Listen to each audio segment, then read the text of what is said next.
Sessiz dağlar bakar geceye, rüzgar taşır eski yaraları. Bir halk yürür küller içinden, adını silmek ister zaman.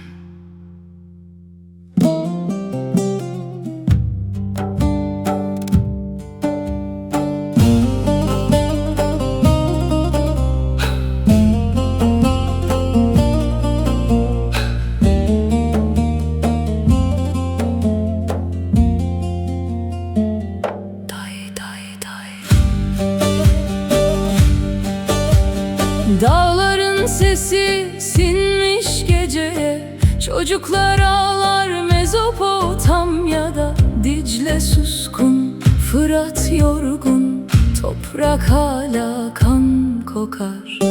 Yıkılmış evler, sönmüş umutlar, küller altında yarım dualar.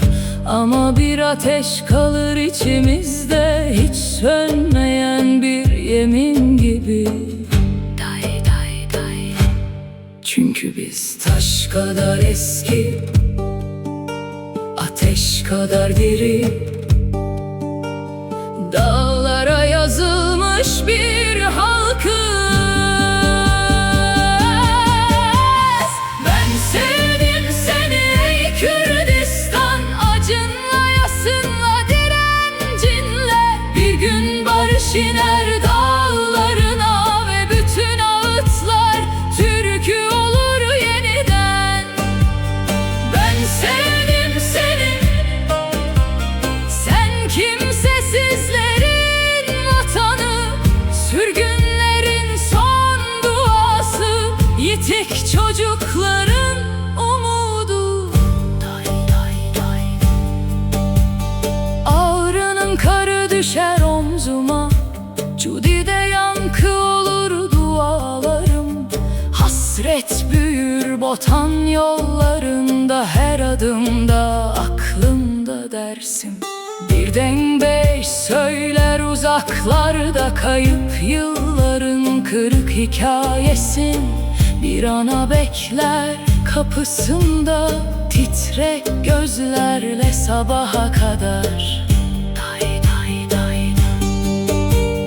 Ey benim yorgun halkım, yüreği sürgün halkım. Ne kadar bölseler yolları, biz aynı güneşe bakarız. Ben sevdim seni ey Kürdistan, acınla yasınla direncinle. Bir gün barış iner dağlarına ve bütün ağıtlar türkü olur yeniden. Ben sevdim seni, sen kimsesizlerin vatanı, babaların mezarı, çocukların yarını. Bu toprak sadece taş değil, bir annenin sessiz duası, bir çocuğun düşü, bir halkın hafızası. Aşıkların sesi rüzgarda, dağlarda yankı olur gece.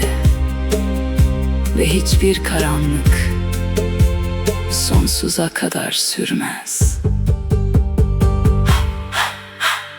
Ben sevdim seni ey Kürdistan, acınla yasınla direncinle. Bir gün barış iner dağlarına ve bütün ağıtlar türkü olur yeniden.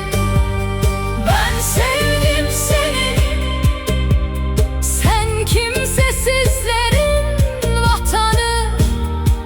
Ve bir gün özgürce söylenecek bütün türküler. Sessiz dağlar bakar geceye,